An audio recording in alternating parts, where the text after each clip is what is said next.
14 பாருங்க. 14 அது எரேமியா 14 15 12 படிக்கிற பாருங்க.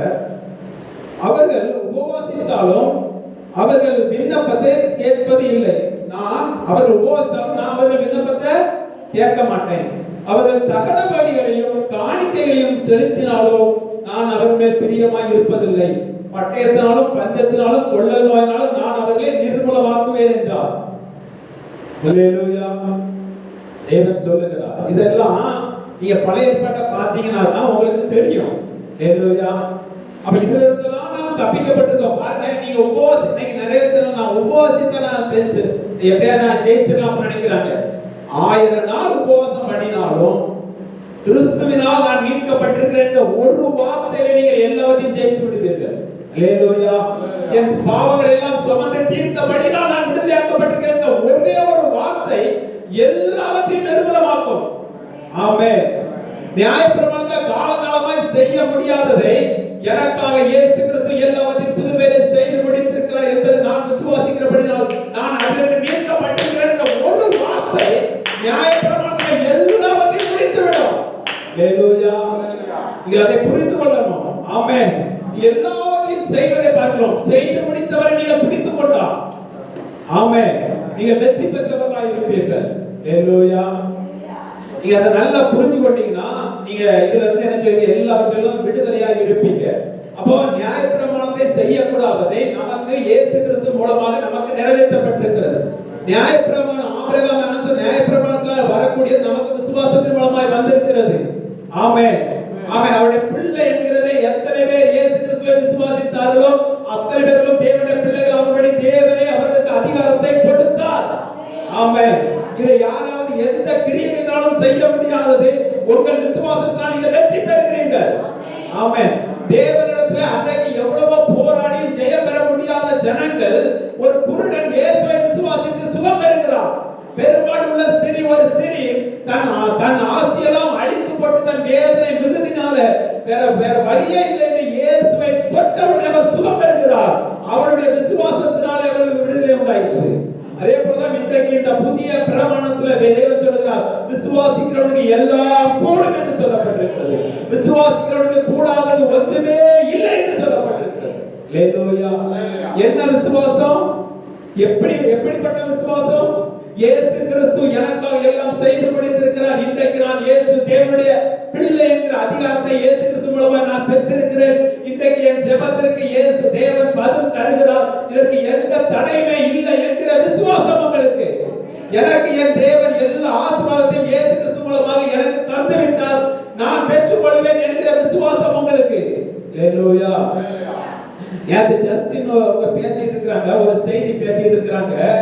அப்போ அவர் சொல்லிருக்காங்க, எப்ப நான் ஒரு Dress வாங்க போனோம்னா ஒரு 10,000 ரூபாய் கொடுத்துட்டு அந்த Dress-ஐ எடுத்து போடு அப்படி நம்ம நினைச்சுவாங்க, எடுத்து போட்டு தான் வாங்கணும். அல்லேலூயா.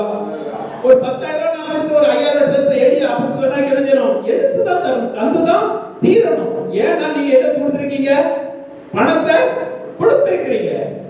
நமக்கு ஆசீர்வாதத்துக்காக நம் தேவன் இயேசு நமக்கு முழு பலத்தையும் சிலுவையில் நமக்கு வைத்திருக்கிறார். நாம் உரிமை உடையவர்களாக இருக்கிறோம். நாம் இன்னைக்கு பிச்சைக்காரனை போல கேட்பதற்காக அல்ல, ஒரு அடிமைப்பட்டவனை போல கெஞ்சி கொண்டிருப்பதற்காக அல்ல, பிள்ளை என்கிற உரிமையை நாம் தேவனிடத்தில் கேட்கலாம். அல்லேலூயா.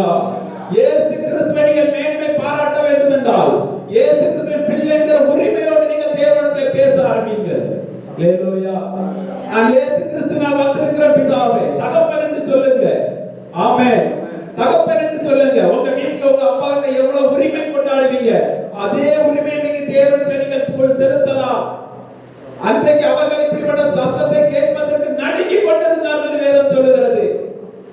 சீனாய் மலையிலே தேவன் பேசும்பொழுது அவருடைய சத்தத்தை கேட்டு இஸ்ரவேல் ஜனங்கள் தூரமாய் போய் நின்றார்கள் என்று சொல்லுகிறது. மோசேயை பார்த்து சொல்லுகிறார்கள், நீர் போரும் நாங்கள் வந்தால் செத்து விடுவோம் என்று சொல்லப்படுகிறது. இன்னைக்கு நீங்க அதே வார்த்தையை உட்கார்ந்து அப்படியே கேட்டுக்கொண்டிருக்கிறீங்க. அல்லேலூயா. அதுதான் கிருபைக்கும் நியாயப்பிரமாணத்துக்கும் வித்தியாசம். அன்னைக்கு நடுங்கி கொண்டிருந்தார்கள். இன்னைக்கு நீங்க ஒரு ராஜாவுடைய புள்ள மாதிரி உட்கார்ந்து அப்படியே அவருடைய வார்த்தை நீங்க ஏதாவது பயம் இருக்குதா? வார்த்தையை கேட்டுக்கொண்டிருக்கிறீங்க. அல்லேலூயா. ஆனா நியாயப்பிரமாணம் அப்படி இல்லை. மோசேயே நடுங்கினான் என்று சொல்லப்படுகிறது. ஆமென். அப்போ அன்றைக்கு அடிமைத்தனத்துல இருந்தவர்கள் இன்னைக்கு நீங்க ஒரு வீட்டுல ஒரு எஜமான் இருக்காருங்களேன், இந்த எஜமான்ட்ட இந்த வேலைக்காரங்க போய் ஒன்ன கேட்டாங்கன்னா எப்படி கேட்பாங்க? அப்படி பம்மி போய், அந்த காலத்துல நினைப்பாங்க துண்டு அவுத்துருவாங்க, எல்லாம் அவுத்து அப்படி பம்மி போய் தான் நினைச்சுவாங்க கேட்பாங்க, ஐயா கிடைக்குமா, நீ கிடைக்குமா அப்படின்னு பம்மி போய் தான் கேட்பாங்க. அப்படித்தானே? இன்னைக்கு சில இடத்துல அப்படித்தானே தேவனத்துல கேட்கிறோம். அப்படி தேவனை ஒரு நான் ஏன் தெரியுமா அந்த கிருபைக்குள்ள என் ஜெபமே மாறுச்சு? ஏன் தெரியுமா? நான் யோசிச்சு பார்த்தேன். சில ஓனர்கள் நான் பார்த்திருக்கிறேன். சில ஓனர்கள் சில வேலைக்காரங்கள குட்டி போட வருவான். இதை தப்பு பண்ண சின்ன பைக்கில் எழுதுவாங்கன்னா தோப்புக்காரன் படிக்கிற தோப்புக்காரன் போடுவான், அப்படியே போடுவான். பாருங்க, அவன் பிள்ளையா இருந்தா அப்படி செய்வானா? செய்ய மாட்டான். ஹல்லேலூயா. அந்த பிள்ளையா இருந்தா அந்த தகப்பட்ட உரிமை கொண்டாடும். ஆமென். நான் இங்கே தேவனுக்கு உரிமையாக பேசுகிறேன் என்றால் இயேசு கிறிஸ்துவால் மீட்கப்பட்டிருக்கிறேன் என்பதை நான் விசுவாசிக்கிறேன். ஆமென். இயேசு கிறிஸ்து மூலமாக எனக்கு தேவனிடத்திலே போகக்கூடிய உரிமை இருக்கிறது. அவர்தான் நானே வழியும் சத்தியமும் ஜீவனுமாய் இருக்கிறேன். என்னை எல்லாமல் ஒருவனும் பிதாவினிடத்திலே போவான். ஹல்லேலூயா. அப்ப நம்ம இயேசு கிறிஸ்துவிற்கு நாம் உரிமை கொண்டாடுகிறேன் என்றால், தேவனுக்கு நான் உரிமை கொண்டாடுகிறேன் என்றால், நான் நியாயப்பிரமாணத்தின் வாழ்வேன் என்றால் அப்படி உரிமை கொண்டாட மாட்டேன், நடுங்குவேன். ஹல்லேலூயா. நடுங்கி கொண்டிருப்பேன், அழுது கொண்டிருப்பேன், புலம்பிக் கொண்டிருப்பேன். ஆனா இன்னைக்கு நான் ராஜாவுக்கு பிள்ளை என்கிற உரிமை எனக்கு இருக்கிறது. இது இந்த உரிமையை தந்தவர் இயேசு கிறிஸ்து. ஹல்லேலூயா. இன்னைக்கு இப்படிலாம் ஆண்டவர் சொன்னாரு, இப்படிலாம் நான் கொல்லுவேன், இப்படிலாம் அவர்கள் சாவார்கள், அவர்கள் உபவாசத்தால் நான் கேட்க மாட்டேன், அவங்க காணிக்கை தந்தாலும் பலியை தந்தாலும் நான் ஏற்றுக்கொள்ள மாட்டேன்னு சொன்னாரு. இன்னைக்கு அதை விட பாவம் நிறைஞ்ச என்ன இன்னைக்கு பிள்ளையா ஏற்றுக்கொண்டாரு. அதுக்கு காரணம் என்ன? இயேசு கிறிஸ்து. ஹல்லேலூயா. இதெல்லாம் காரணம் என்ன? இயேசு கிறிஸ்து. நீங்க நினைக்கலாம் ஒருவேளை நான் எதுவுமே தப்பு பண்ணாம இருந்தேன் அதனாலதான் இப்படி இருக்கேன். இல்ல. ஹல்லேலூயா. ஒரு மனுஷன் நல்லவன் இல்லை என்று வேதம் சொல்லுகிறது. நீ பாவம் இல்லை என்று சொல்வாயா, நீ அதுதான் பாவமே. பாவத்தை மறைக்கிறவன் வாழ்வடைய மாட்டான் என்று சொல்லப்படுகிறது. அப்ப உடனே சொல்லுவாங்க, அப்படிங்க பரிசுத்தவான்னு சொல்லுகிறீங்க, பாவத்தை மறைக்கல, பாவத்துக்கு நான் அவரோட கூட மறித்து விட்டேன். ஹல்லேலூயா. இப்ப நான் அல்ல, அவர் எனக்குள்ள இருக்கிறபடினால் அவர் பிதாவிடத்தில் எப்படி உரிமை கொண்டாடினாரோ அப்படியே இன்றைக்கு இந்த சரீரத்திலிருந்து உரிமை கொண்டாடி கொண்டிருக்கிறார்.